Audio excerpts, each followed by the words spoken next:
Hello दोस्तों, नमस्कार। मैं दीपक, आप सबों को 12th बायोलॉजी क्लासेस में स्वागत है। चलिए, आज हम मादा जनन तंत्र अर्थात मादा जनन अंगों के बारे में, बारी से सभी चीज़ों के बारे में जानेंगे। जैसा कि सामने में देख रहे हैं कि मादा जनन तंत्र का पिक्चर ड्रॉ किया गया है और प्रत्येक भागों का वर्णन पूरी तरह से की गई है और एक एक चीज़ के बारे में हम जानने का कोशिश करेंगे। तो चलिए, सबसे पहले हम देखते हैं इसमें यह जो मादा जनन तंत्र का हिस्सा होता है, सबसे इसके ऊपरी भाग को हम फंडस कहते हैं। अर्थात इसी फंडस वाले भाग में प्यूबिक हेयर अर्थात ये जो प्यूबर्टी के टाइम में, यौवन आरंभ के समय में जनन अंगों के बाह्य भागों में प्यूबिक हेयर अर्थात रोम उभर आते हैं, नए बाल उभर आते हैं, जिनको क्या कहते हैं, प्रदर्शित किया जाता है प्यूबिक हेयर के माध्यम से। यह गोनेड अंग कहा जाए, इस प्रकार से इसको हम गोनेड अंग कहते हैं। अब देखिए, अब इनके जस्ट नीचे दर्शाया गया है यूटेरस, जिसको हम हिंदी में गर्भाशय और इसी को अन्य लैंग्वेज में ओम भी कहा जाता है। मेन चीज़ यह है कि ये जो आपके ओम वाले हिस्से होते हैं, बच्चे इसमें माँ के गर्भ में बैठे हुए रहते हैं और इस प्रकार से बैठे हुए रहते हैं कि लगता हो कि भगवान की पूजा कर रहे हैं, पूजा आराधना कर रहे हैं, और ओम की आकृति में ही सिकुड़ी हुई रहती है। और जहाँ पे क्या कहते हैं, बच्चा का पूर्ण विकास होता है। यही है यूटेरस अर्थात गर्भाशय, इसी को हम कहते हैं ओम बोलते हैं। अब देखिए, ये जो आपके यूटेरस वाले हिस्से होते हैं, इसी को गर्भाशय या बच्चादानी के भी नाम से जाना जाता है। इसमें अनेकों प्रकार की डिजीज भी होती है, जो कि क्या कहते हैं 24 से 25 वर्ष के अंतराल में, 24 से 28 वर्ष के अंतराल में 2 प्रकार की इंजेक्शन लगाई जाती है। एक HIV 16, इनके तत्पश्चात AGI-A की एक इंजेक्शन लगाई जाती है, जिससे बच्चेदानी की जो सड़ने की कंडीशन होती है, वह बच्चादानी सड़ता ही नहीं है। चलिए, अब यहाँ पे देखते हैं कि इनकी क्या कहते हैं, एक रिब है ना, सर्किल टाइप से एक रिब दी हुई है।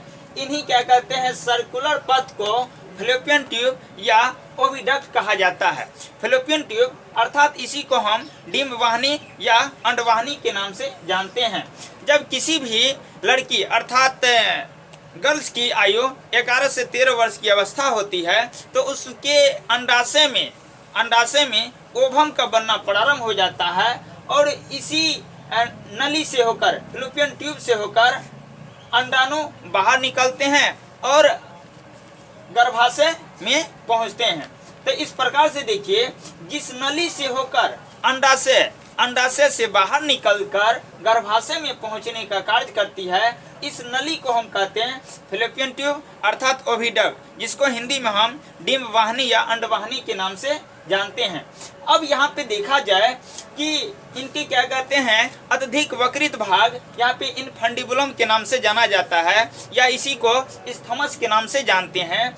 यही एक ऐसा जंक्शन है जहाँ पे ओवम का स्पर्म के साथ में मिलन होता है और निषेचन की क्रिया इसी इनफेंडुलम वाले हिस्से में होती है। अर्थात इस प्रकार हमें मालूम हो चुका है कि जो अंडाशय है, अंडाशय ओवम जो है अंडाशय से बाहर निकलती है और इनफेंडुलम वाले हिस्से में आती है, और स्पर्म भी यहाँ पे आने के तत्पश्चात एक दूसरे से मिलते हैं, जिस क्रिया को हम युग्मनज के भी नाम से जानते हैं। और निषेचन की जो क्रिया होती है फैलोपियन ट्यूब के इनफेंडुलम वाले हिस्से अर्थात स्थमस वाले भाग में होती है।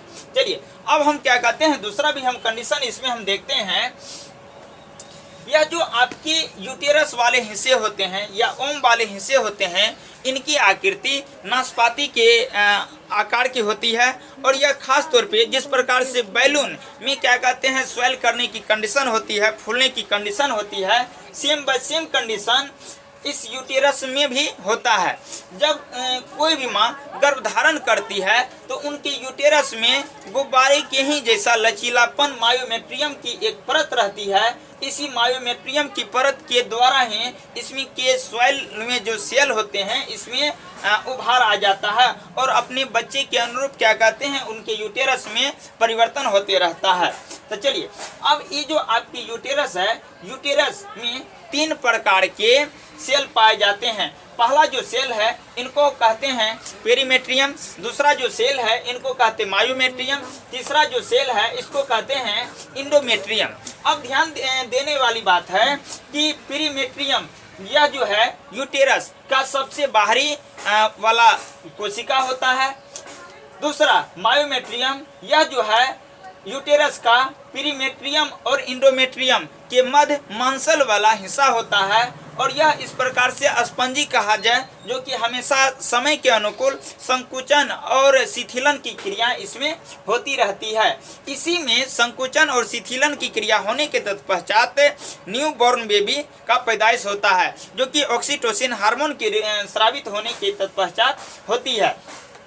तो अब यहाँ पे देखा जाए कि यह जो मायोमेट्रियम वाले हिस्से होते हैं, यह मायोमेट्रियम वाले हिस्से में इस प्रकार से लचीलापन पाया जाता है कि जो कि रखे वसायुक्त और फैटी एसिड का बना होता है। इनके कारण से इसमें लचीलापन की जो कंडीशन होती है अपेक्षा से अधिक मात्रा में रहती है, जो समय के अनुसार जो गर्भ में पल रहे बच्चे हैं इनको आकृति और शेप देने में सक्षम हो पाती है। चलिए, अब इनके तत्पश्चात सबसे महत्वपूर्ण कार्य हम समझेंगे इंडोमेट्रियम का। इंडोमेट्रियम क्या होता है कि इंडोमेट्रियम वाले लेयर जो होते हैं यूटेरस के सबसे आंतरिक हिस्से होते हैं। इसी हिस्से में जो मेंस्ट्रुएशन साइकिल अर्थात मासिक चक्र की क्रिया लड़कियों में होती है, महिलाओं में जो होती है, यही एंडोमेट्रियम वाले भाग होते हैं। इसी इंडोमेट्रियम वाले भाग में यह क्रिया जागृत होने का यह कार्य होता है। तो अब देखा जाए यहाँ पे इंडोमेट्रियम जो होती है, इंडोमेट्रियम वाले परत में क्या कहते हैं स्प्रिंग की शेप की क्या कहते हैं एक झिल्ली की संरचना बनती है। यही झिल्ली के टूटने के तत्पश्चात मासिक चक्र की क्रिया में जो स्राव होता है, द्रव युक्त ब्लड युक्त जो स्राव होता है वह बाहर आता है। यह जो मेंस्ट्रुअल साइकिल की जो क्रियाएं देखा जाए खास तौर पे यह 11 से 13 वर्ष की अवस्था में प्रारंभ होती है और इनके तत्पश्चात 50 से 55 वर्ष की अवस्था में अक्सर तो देखा जाता है कि 50 वर्ष की अवस्था में यह खत्म हो जाती है। जब 11 से 13 वर्ष की अवस्था में किसी भी लड़की में पहली बार मेंस्ट्रुअल साइकिल की प्रक्रिया प्रारंभ होती है उसको मोनार्च के नाम से जानते हैं और यह काफ़ी बार प्रश्न पूछी भी जाती है। जब यह प्रक्रिया 50 से 55 वर्ष की अवस्था में यह बंद होती है इसको मेनोफेज के नाम से जाना जाता है। तो जब क्या कहते हैं मेंस्ट्रुअल साइकिल अर्थात एमसी की प्रोसेस प्रारंभ होती है तो इस कंडीशन में कोई भी महिलाएं हैं दर्द का होना पेनफुल कंडीशन रखिए काफ़ी अत्यधिक होती है जो कि एस्ट्रोजन हार्मोन के सक्रिया के द्वारा यह होता है। तो चलिए अब आगे की ओर बढ़ते हैं। इसी के जस्ट नीचे वाले भाग में यह सर्विक्स है जिसको हम गिरीवा के नाम से जानते हैं। यह इंडोमेट्रियम, मायोमेट्रियम और पेरीमेट्रियम वाले जो लेयर होते हैं इसमें संकुचनशील अवस्था के कारण या मूत्र के उत्सर्जित होने के कारण या शरीर के आंतरिक हिस्से में जो भी विकार होते हैं इन्हीं पद से होकर बाहर निकलते हैं। अब यहाँ पे देखा जाए सबसे बेहतरीन पॉइंट यहाँ पे आ जाता है हाइमेन झिल्ली, है ना, जिसको क्या कहते हैं खास तौर पे मतलब शादी शुदा जो क्या कहते हैं महिलाएं रहती है, लड़की है या कोई भी चीज़ है, इसमें हाइमेन झिल्ली का मतलब फ्रैक्चर होना अनिवार्य माना जाता है। जब हाइमेन झिल्ली सेक्सुअल कंडीशन अर्थात फिजिकल रिलेशनशिप के समय में यह फ्रैक्चर होता है तो इस कंडीशन में जो हाइमेन झिल्ली है इनके टूटने के तत्पश्चात ब्लड का स्राव होता है। वह ब्लड का स्राव होना जो आम आदमियों में है एक भ्रम की स्थिति बनाई हुई रहती है कि जो कोई भी क्या कहते हैं गर्ल है, इसका कहने का मतलब है कि शादी से पहले किसी अन्य पर्सन के साथ ऐसा तो नहीं कि उन्होंने क्या कहते हैं फिजिकल रिलेशनशिप्स बनाया हुआ या सेक्सुअल एक्टिविटी क्या कहते की हुई है, ऐसी क्या कहते हैं संशय की स्थिति इसी हाइमेन झिल्ली के द्वारा निर्धारित किया जाता है। लेकिन साइंस इस बात को 100% सत्य मानती ही नहीं है, बल्कि ऐसा होता भी नहीं है। कोई भी क्या कहते हैं लड़की है अगर हाइमेन की झिल्ली अगर टूटी हुई है तो कहा जाता है कि यह लड़की वर्जिन है ही नहीं, लेकिन ऐसा संभावित तौर पे कतई क्या कहते हैं संभव नहीं है। हाइमेन के झिल्ली टूटने का एक नहीं बल्कि अनेकों कारण हो सकता है। केवल सेक्सुअल एक्टिविटी या फिजिकल रिलेशनशिप में किसी अन्य पर्सन के साथ ही करने से टूटने की यह अदा 100% नहीं भूमिका निभाती है, बल्कि हाइमेन झिल्ली के टूटने के कारण यह भी होता है कि साइकिल राइडिंग, है ना, अगर साइकिल चलाती है उनके कारण से भी होता है। जंपिंग, अगर ऊंची दौड़ कर रही है, या क्या कहते हैं रनिंग की कंडीशन है, इसमें इसके भी कारण से होती है। अर्थात जिनके क्या कहते हैं मकान वाले घर होते हैं तो सीढ़ी चढ़ के छत पे जाते हैं भारी वजन लेकर, इन कंडीशन में भी क्या कहते हैं हाइमेन झिल्ली टूट जाती है। तो ऐसा कोई चीज़ नहीं है कि क्या कहते हैं केवल सेक्सुअल फिजिकल रिलेशनशिप के द्वारा ही हाइमेन झिल्ली टूटती है। अगर कोई व्यक्ति इस प्रकार से अगर किसी लड़की को कोसते हैं कि नहीं क्या कहते हैं कि सेक्सुअल शादी के तत्पश्चात जो फिजिकल रिलेशनशिप बनाते हैं और उनके अंतर्गत यह माना जाता है कि नहीं क्या कहते हैं जो ब्लड का है, ब्लड का ब्लीडिंग होना जरूरी है, यह कतई संभव नहीं। साइंस इस बात को मानती ही नहीं है और हमें भी क्या कहते हैं मानना नहीं चाहिए। अब इनके तत्पश्चात वर्जिनिटी के लिए क्या कहते हैं यह संभव नहीं है और होना भी नहीं चाहिए। एक से अधिक कारण थे जो कि हमने आपको बताया है। अब इनके तत्पश्चात देखा जाए, है ना, भेजिना, है ना, जिसको क्या कहते योनि छिद्र के भी नाम से जानते हैं, यही क्या कहते मार्ग है जो जिसके माध्यम से क्या कहते हैं पेनिस को नर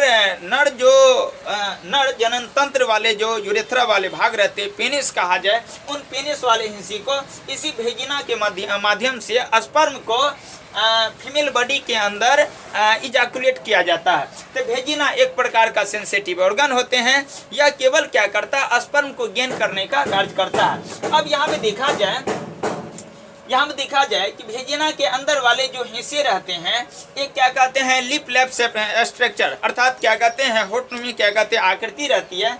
इसमें क्या कहते हैं इनको दो भागों में अनुरूपित किया गया है। एक जो बाहरी वाले भाग रहते हैं जिनको लिबिया माइनोरा के नाम से जानते हैं, जो बाहरी भाग से क्या कहते हैं घिरी हुई रहती है, और दूसरा जो भाग है आपके या लिबिया मेजोरा जो कि आंतरिक वाले हिस्से में यह रहती है, जो कि क्या कहते हैं मसल्स की यह बनी होती है। अब इनके तत्पश्चात देखा जाए तो इनकी क्या कहते हैं भेजिना के ऊपरी भेजिना के जो आसपास है एक प्रकार की खाली जगह रहती है वेस्टिब्यूल जिसको कहा जाए, जिसमें क्या कहते हैं पेनिस वाले हिस्से के एडजस्ट करने के लिए कुछ समाकोनल एक स्पेस रहता है जिसको हम वेस्टिब्यूल के नाम से जानते हैं। अब यहाँ पे देखा जाए, है ना, तो अब यहाँ देखते हैं कि जो यूटेरस वाले हिस्से होते हैं, यूटेरस की जस्ट लास्ट पोजीशन, दोनों लास्ट पोजीशन में एक जोड़ी अंडाशय अर्थात ओवरी पाए जाते हैं जिनमें अल्टरनेटिंग के दौरान ओवम का उत्सर्जन होता है। तो अंडाशय से ओवम के बाहर निकलने की क्रिया को ओव्यूलेशन अर्थात अंडो उत्सर्जन की क्रिया कहते हैं। तो अब यहाँ पे देखा जाए कि ये जो अंडाशय वाले हिस्से रहते हैं, यह अंडाशय वाले हिस्से फंडस वाले भाग यूटेरस वाले भाग से जुड़ा हुआ रहता है, एक झिल्ली से जुड़ी हुई रहती है। इसी झिल्ली को हम बोलते हैं मेजिवेरियम झिल्ली, अर्थात इसको मेजोवेरियम के नाम से भी जाना जाता है, जो कि क्या कहते हैं काफी ही लचीलापन होती है। अब यहाँ पे देखते हैं कि अंडाशय के अंदर एक नहीं बल्कि क्या कहते हैं लाखों की तादाद की संख्या में अंडे बनते हैं। यह अंडे बनने की प्रारंभ की क्रिया 11 से 13 वर्ष की समय में प्रारंभ होती है, जबकि यह जो है क्रिया 50 साल के लगभग में यह बंद हो जाती है। अगर कोई भी महिलाएं, है ना, जितनी वर्ष तक की अवस्था में ओवम दे रही है अर्थात मेस्ट्रुअल साइकिल की क्रियाएं उसमें संपन्न हो रही है, तो उस समय तक उसमें निर्धारित किया जाता है अगर प्रोलेक्सिन हार्मोन अच्छी प्रकार से कार्य कर रही है तो उस कंडीशन तक में वह माँ 100% बनती है। अगर उसमें ओव्यूलेशन की क्रिया संपादित हो रही है लेकिन एस्ट्रोजन हार्मोन के साथ साथ प्रोलेक्सिन हार्मोन अगर अच्छी प्रकार से कार्य नहीं करती है तो इसका 100% है कि वह ओव्यूलेशन की क्रिया होने के तत्पश्चात भी वह स्ट्राइल अर्थात बांझपन का शिकार रहेगी और वह बच्चे को जन्म नहीं दे सकती है। तो ऐसा इसमें क्या कहते हैं निर्धारित किया गया है। अब यहाँ पे दोस्तों देखा जाए तो आपकी ये जो क्या कहते हैं ओवरी है, अंडाशय वाले हिस्से हैं, यह जो अंडाशय वाले हिस्से हैं इसमें प्रत्येक मंथ, है ना, अल्टरनेटिंग प्रत्येक मंथ ओव्यूलेशन की क्रिया होती है। जब पहला मंथ सपोज दैट जनवरी है, जनवरी में बाएं वाले जो ओवरी है, बाएं वाले ओवरी के द्वारा अगर अंडों का उत्सर्जन हुआ है तो फरवरी में बाएं द्वारा न होकर दाएं द्वारा क्या कहते हैं अंडों का उत्सर्जन होगा। इस प्रकार से ज़्यादातर देखा जाता है कि यह जो अंडों का उत्सर्जन होता है यह खास तौर पे 14 से 15वें दिन के तत्पश्चात यह वेट करती है और वेट करने के तत्पश्चात यूटेरस में यह स्पर्म का वेट करता है। अगर स्पर्म के नहीं मिलने के तत्पश्चात यह क्या होता है, उनके जो इंडोमेट्रियम वाले लेयर होते हैं, इंडोमेट्रियम वाले लेयर के टूटने के तत्पश्चात जो क्या कहते हैं ब्लड रहता है या सीक्वेंस रहते हैं या वंश रूपी क्या कहते हैं जो भाग रहते हैं, वह कंदक वेजिनल पथ के माध्यम से बाहर आ जाता है। इसी प्रक्रिया को कहते हैं मासिक चक्र या रजोधर्म या मिथुन चक्र की क्रियाएं, इसको कहा जाता है।